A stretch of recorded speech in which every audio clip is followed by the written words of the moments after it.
Hi hello friends, എല്ലാവർക്കും നമ്മുടെ Sumi Mufas tasty കിച്ചണിലേക്ക് സ്വാഗതം.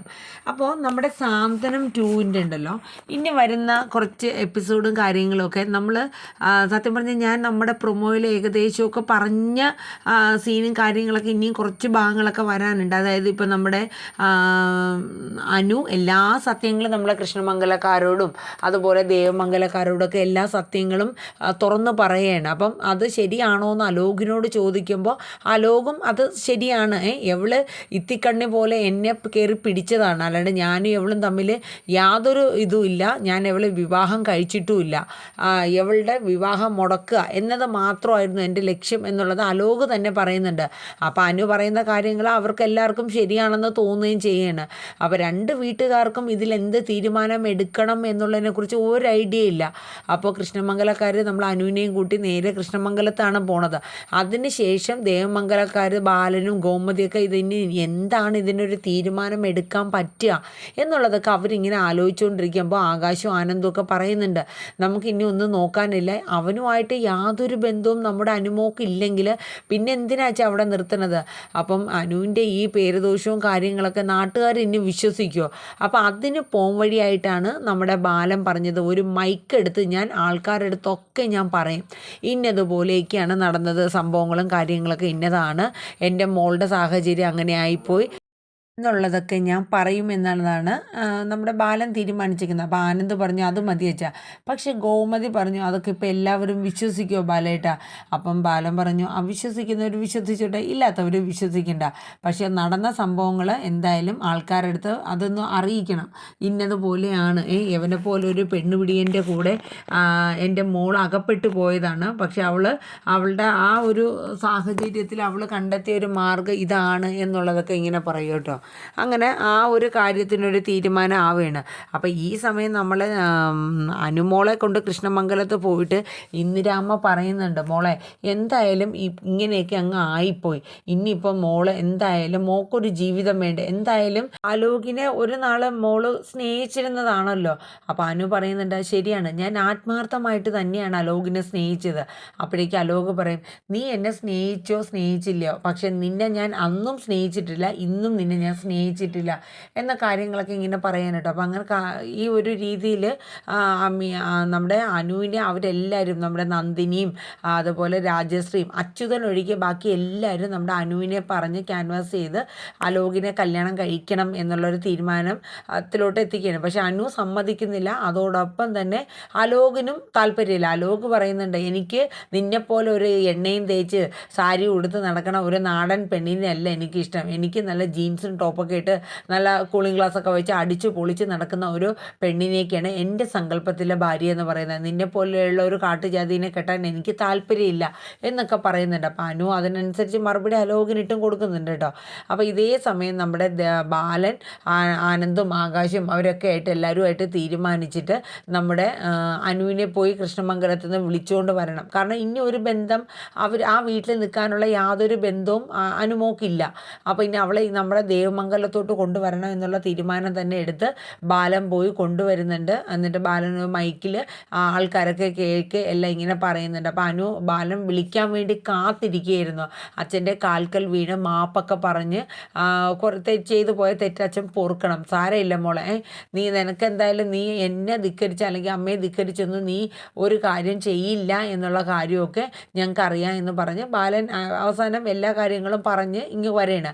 അപ്പോൾ ഞാൻ ഇന്നലെ പറഞ്ഞ സ്റ്റോറിയിൽ ഞാൻ പറഞ്ഞിട്ടുണ്ടായിരുന്നു, ഈ ബാലൻ ഈ കഥകളൊക്കെ മൈക്കിലൂടെ ഇങ്ങനെ പറയുമ്പോൾ അതിൽ കുറച്ച് പേരൊക്കെ നമ്മുടെ ജീവനെ അറിയാവുന്ന കുറച്ച് ആൾക്കാരൊക്കെ ഉണ്ടായിരുന്നു. അപ്പോൾ എങ്ങനെയൊക്കെയോ ജീവൻ്റെ ഫാമിലി ഇതറിയുകയും അങ്ങനെ ജീവൻ്റെ അമ്മയും ജീവനും വന്ന് വീണ്ടും, കാരണം ജീവൻ ഇപ്പോഴും അനുമോളെ സ്നേഹിക്കുന്നുണ്ട്, ആ മനസ്സിലെ സ്നേഹം ഒരു സത്യസന്ധമായ ഒരു സ്നേഹം ആയതുകൊണ്ട് ആ സ്നേഹം ഇന്നും നിലനിൽക്കുന്നുണ്ട്. അപ്പോൾ ഇതറിഞ്ഞ ജീവനും അമ്മയും വന്ന് അനുമോളെ കല്യാണം കല്യാണം കഴിക്കാൻ ആഗ്രഹം പ്രകടിപ്പിക്കുകയും അനുമോൾക്ക് ഇപ്പോഴത്തെ മാനസികാവസ്ഥയിൽ എന്തായാലും വിവാഹത്തെക്കുറിച്ചൊന്നും ചിന്തിക്കുന്നില്ല എന്നുള്ളതൊക്കെ ഇങ്ങനെ പറയുന്നുണ്ട് കേട്ടോ. അപ്പം ഇത് ഈ ഒരു സീൻ ഇങ്ങനെ നിൽക്കുമ്പോൾ വേറൊരു കേസും കൂടെ ഇതിൻ്റെ ഇടയിൽ പൊന്തി വരികയാണ്. കാരണം സുകന്യയാണ് ഇതിൻ്റെ പിന്നിൽ എന്നുള്ള കാര്യങ്ങളൊക്കെ നമ്മുടെ മീനാക്ഷിക്കും മിത്രയ്ക്കും അറിയാം, അനുമോള് പറഞ്ഞ്.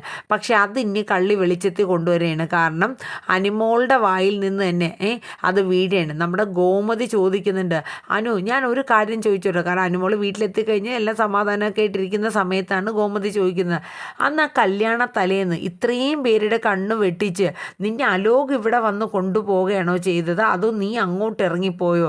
എന്നാലും മോളെ നമ്മൾ ആരും കണ്ണിപ്പെടാണ്ട് നീ ഇത്രയും നേരം ആ വീട്ടിലൊക്കെ ഇല്ലാണ്ട് അതെങ്ങനെ സാധിച്ചു എന്നൊക്കെ ഉള്ളൊരു സംശയം നമ്മുടെ ഗോമതി ചോദിക്കുന്നുണ്ട്. അപ്പോഴാണ് അനു പറയുന്നത്, അനു അല്ല, നമ്മുടെ മീനാക്ഷി പറയുന്നുണ്ട്, അനുമോൾ ഒറ്റയ്ക്കല്ല അമ്മ ഈ സംഭവങ്ങളൊക്കെ ചെയ്തത്, ഈ കുടുംബത്തിൽ നിന്നും ഒരാളുടെ ഫുൾ സപ്പോർട്ട് അനുമോൾക്കുണ്ടായിരുന്നു എന്ന് പറയാം. അപ്പോൾ ബാലനും അവരെല്ലാവരും അതിശയത്തിൽ ഇങ്ങനെ ചോദിക്കുക, ഈ കുടുംബത്തിൽ നിന്നോ? ആരാ അത് അങ്ങനെ അനുമോളെ സപ്പോർട്ട് ചെയ്ത് കൊടുത്തത്? അപ്പോഴനു പറഞ്ഞുവല്ലോ, ഇവന് ഇങ്ങനെ AI ഫോട്ടോകളൊക്കെ വെച്ചിട്ട് എന്നെ ഇങ്ങനെ ബ്ലാക്ക് മെയിൽ ചെയ്തുകൊണ്ടിരുന്ന സമയത്ത് എന്നോട് വന്ന് നീ സോറി പറഞ്ഞാൽ ഈ ഫോട്ടോസൊക്കെ ഞാൻ തിരിച്ചു തരും, ഞാൻ വേറെ പ്രശ്നം ഉണ്ടാക്കില്ല എന്ന് പറഞ്ഞതുകൊണ്ടാണ് ഒരു മാപ്പ് പറയാനായിട്ട് അനു പോയത്. പക്ഷെ അതിൻ്റെ പിന്നിൽ ഇത്രയും ഗൂഢാലോചനകളുണ്ടെന്നുള്ളത് അനുവിന് പിന്നെയാണ് മനസ്സിലായത്. അപ്പോൾ ആ വ്യക്തി ആരാണ്, അതാണ് ചോദ്യം. അപ്പോഴാണ് അനുമോൾ തന്നെ ആ സത്യം പറയുമെന്ന് മീനു പറയണം. അങ്ങനെ അനുമോൾ ആ സത്യം പറയുന്നത് സുകന്യേട്ടത്തിയാണ് ഇതിനെല്ലാം പ്രധാന കാരണമെന്ന് പറയും. സുകന്യയോ? അപ്പോൾ എല്ലാവരും അതിശയത്തിൽ ഇങ്ങനെ ചോദിക്കും കേട്ടോ. കാര്യം സുകന്യ അല്ലെങ്കിലും ദേവമംഗലത്തിന് നല്ലത് പറഞ്ഞ കാര്യങ്ങളൊന്നും സുകന്യ പൊതുവിൽ ചെയ്യാറില്ല, അതെല്ലാവർക്കും അറിയാം. പക്ഷേ എന്നാലും അനുമോളുടെ കാര്യത്തിൽ ഇങ്ങനൊരു തീരുമാനം എടുക്കുമെന്നുള്ളത് ഒരിക്കലും പ്രതീക്ഷിക്കുന്നില്ല കേട്ടോ. അങ്ങനെ സുകന്യയെ ചെന്ന് ഗോമതിയും ഇവരെല്ലാവരും ചെന്ന് കൃഷ്ണമംഗലത്ത് ചെന്നിട്ട് ചോദ്യം ചെയ്യുകയാണ്. കാര്യം വേറൊന്നുമല്ല, ഇത്രയും ഈ കുടുംബത്തിൽ നിന്ന് ഈ കുടുംബത്തിലെ ചോറും തിന്നുകൊണ്ട് ഈ കുടുംബത്തിലെ പെൺകുട്ടിയെ അങ്ങനെ ഒരു ജീവിതത്തിലോട്ട് നീ എന്തിന് തള്ളിവിട്ടു എന്നുള്ളത്, നിന്നെ അങ്ങനെയാണോ ഞങ്ങൾ കരുതിയത് എന്നൊക്കെ പറഞ്ഞ് സുകന്യേനെ കൃഷ്ണമംഗലത്ത് ചെന്ന് എല്ലാവരും കൂടെ ചേർന്ന് ബാലനും ഗോമതി ഉൾപ്പെടെ ചേർന്ന് അവരെ ഹരാസ് ചെയ്യുന്നുണ്ട് കേട്ടോ. അപ്പോൾ ഈ സംഭവത്തിൽ സുകന്യ പറഞ്ഞു യഥാർത്ഥത്തിൽ നടന്ന സംഭവം ഇതാണ്. പക്ഷേ അനുമോള് കാര്യങ്ങളൊക്കെ പറഞ്ഞു, സുകന്യ ഏട്ടത്തിൽ കുറേ കാര്യങ്ങൾ, അതായത് ഫോൺ വേണ്ടെന്ന് പറഞ്ഞാലും എന്നെ നിർബന്ധിച്ച് ഫോൺ എടുപ്പിക്കുകയും അലോകിൻ്റെ ഭീഷണിക്ക് ഏറ്റവും കൂടുതൽ സുകന്യ ഏട്ടത്തി തന്നെയാണ് മീഡിയേറ്ററായിട്ട് നിന്ന് എനിക്ക് ഈ ഒരു ജീവിതത്തിലോട്ട് എത്തിപ്പറ്റേണ്ടി വന്നത്. സുകന്യ ഏട്ടത്തി അതിനൊരു കാരണമാണെന്ന് പറയാം. ഇതൊക്കെ കേൾക്കുന്ന ധർമ്മന് സഹിക്കാൻ പറ്റില്ല. കാരണം ധർമ്മൻ ചെറിയൊരു കേസിൽ ദേവമംഗലമായിട്ട് വിട്ടു നിന്നാലും അനുമോളുടെ കേസിൽ ധർമ്മൻ ഒരു വിട്ടുവീഴ്ചയ്ക്കും തയ്യാറായില്ല കേട്ടോ. അപ്പോൾ എല്ലാവർക്കും ഭയങ്കര അതിശയമായി, ഇപ്പം നിന്നെ ഇങ്ങനെയല്ല കരുതിയെന്നൊക്കെ ഗോമതിയും പറയുന്നുണ്ട്. കാര്യം നിന്നെ പോലെയുള്ള ഒരുത്തി ഈ ഒരു രീതിയിൽ ഞങ്ങളുടെ കുടുംബത്തിന് തന്നെ ഇങ്ങനെ ഒരു ഇത് തന്നല്ലോ എന്നോർത്തിട്ട് അവരൊക്കെ ഇങ്ങനെ പറഞ്ഞുകൊണ്ടിരിക്കുകയാണ്.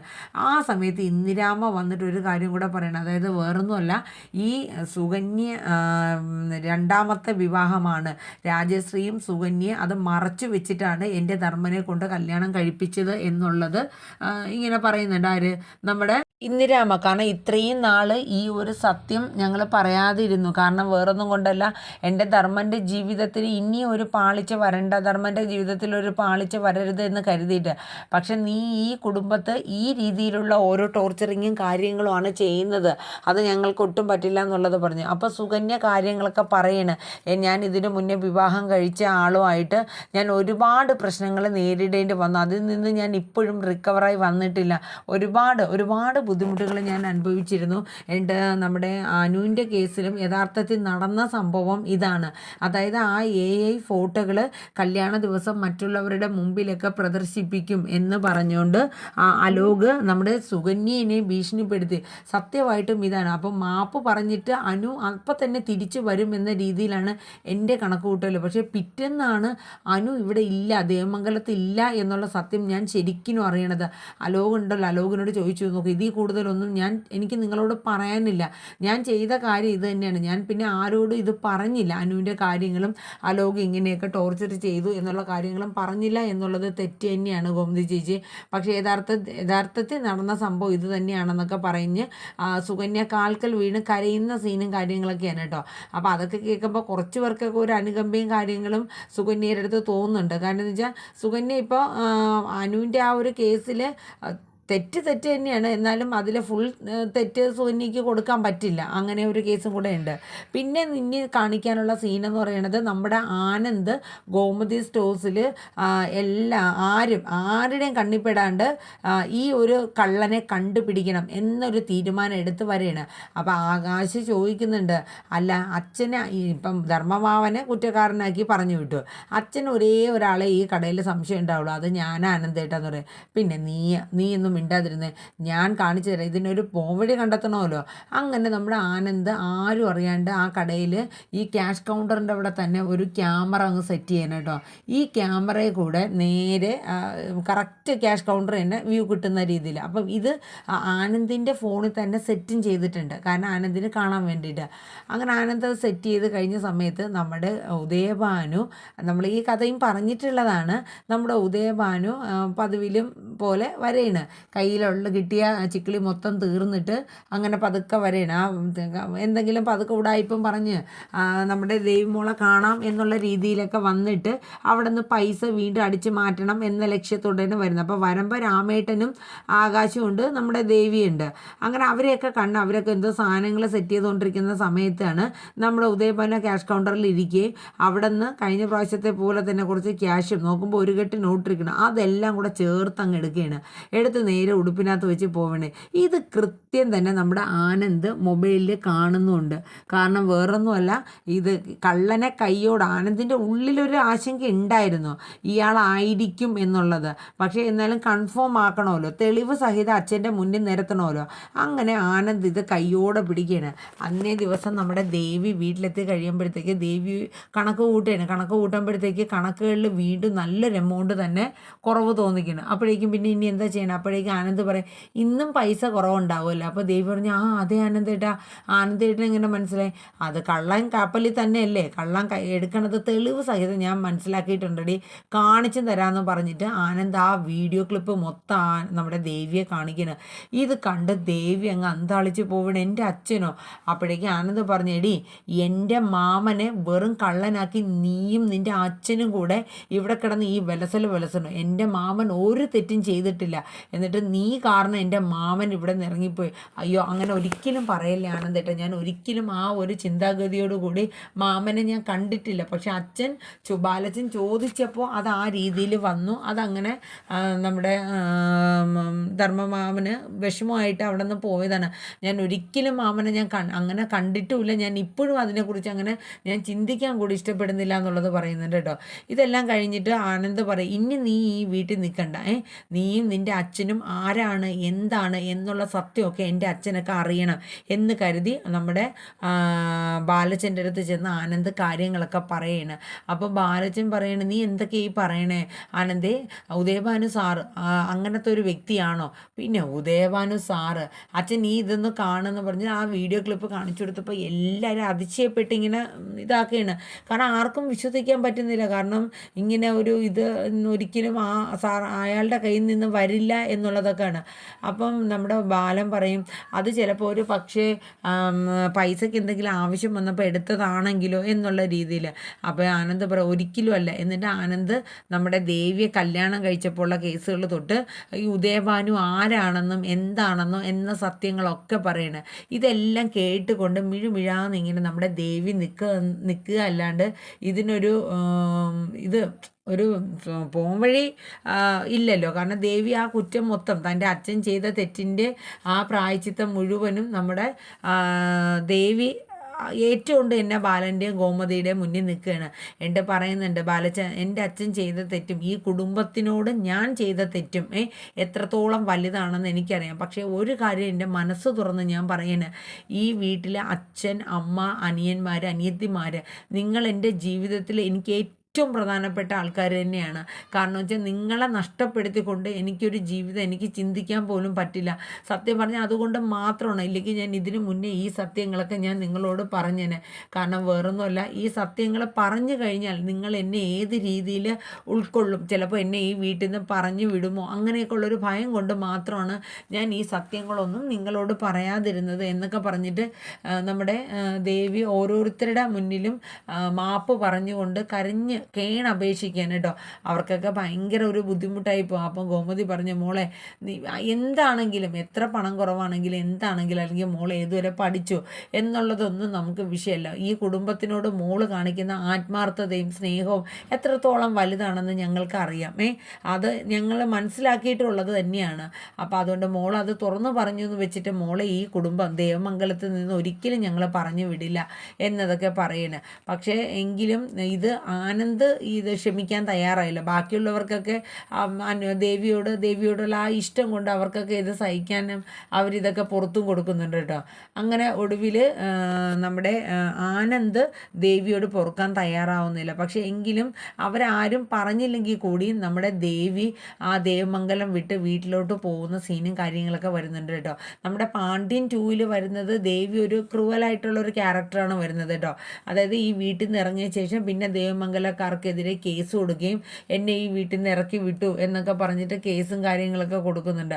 അപ്പം ആ സീനൊക്കെയാണ്. പക്ഷേ ഇതിൽ അങ്ങനെ വരാൻ ചാൻസ് വളരെ കുറവായിരിക്കും. കാരണം ദേവി നല്ലൊരു ക്യാരക്ടറായിട്ടാണ് ഇതിൽ വരുന്നത്. അപ്പോൾ അതുകൊണ്ട് അതിന് ചാൻസ് കുറവായിരിക്കും. ഇനിയിപ്പോൾ ചിലപ്പോൾ കുറച്ച് നാളത്തേക്ക് ആനന്ദും ദേവിയും തമ്മിലുള്ളൊരു ഗ്യാപ്പ് വരുമായിരിക്കും. അതിനുശേഷം അവർ തമ്മിൽ പിന്നെയും അടുക്കുന്ന ഒരു ഇതൊക്കെ ആയിരിക്കും വരുന്നത്. അപ്പോൾ ഏകദേശം നമ്മുടെ ഈ സാന്ത്വനം 2-ൽ ഞാനിപ്പോൾ കുറച്ച് ദിവസമായിട്ട് പറഞ്ഞ പ്രൊമോയിൽ ഈ ഇത്രയും സീനുകളൊക്കെ ഏകദേശം കയറി വന്ന സീനുകൾ തന്നെയാണ്. അപ്പോൾ അതൊക്കെ ഇനി കഴിഞ്ഞാൽ നമുക്കിനി ഇത് ഏകദേശം ഒരാഴ്ച കൊണ്ടൊക്കെ ഒന്ന് തീർന്നു കഴിഞ്ഞാൽ അടുത്ത സീനും കാര്യങ്ങളൊക്കെ വരുള്ളൂ. ഇനി നമ്മുടെ അനുമോളുടെ ജീവിതത്തിൽ നമ്മുടെ ജീവൻ എത്രത്തോളം വിലപ്പെട്ടതാണെന്നും, ജീവൻ ഒരു വിവാഹമൊന്നും കഴിക്കാൻ ആഗ്രഹിക്കുന്നില്ല കേട്ടോ. അനു എത്ര നാൾ കാത്തിരിക്കുന്നോ അത്രയും വരെ കാത്തിരിക്കാൻ ജീവനും തയ്യാറാണ്. അവസാനം രണ്ടുപേരും കാത്തിരിപ്പിനൊടുവിൽ രണ്ടുപേരും തമ്മിൽ ഒന്നിക്കണം. കാരണം നമുക്കൊക്കെ ആഗ്രഹം അത് തന്നെയാണല്ലോ. കാരണം നല്ലൊരു ക്യാരക്ടർ തന്നെയാണ് ജീവൻ്റെത്. അങ്ങനെ ജീവനും അനുമോളും ഒന്നിക്കുന്ന ഒരു സീനും കാര്യങ്ങളൊക്കെയാണ് വരുന്നത്. അപ്പം എല്ലാവരും നമ്മുടെ വീഡിയോസൊക്കെ ഒന്ന് കേട്ട് ലൈക്ക് അടിക്കാനും ഹൈപ്പ് ചെയ്യാനും മറക്കരുത്. നിങ്ങളുടെ അഭിപ്രായങ്ങളൊക്കെ കമൻറ്റ് ബോക്സിൽ രേഖപ്പെടുത്തണം കേട്ടോ. എല്ലാവർക്കും നല്ലൊരു ശുഭരാത്രി പറഞ്ഞുകൊണ്ട് നിർത്തുന്നു. Tata, bye bye, take care, thank you.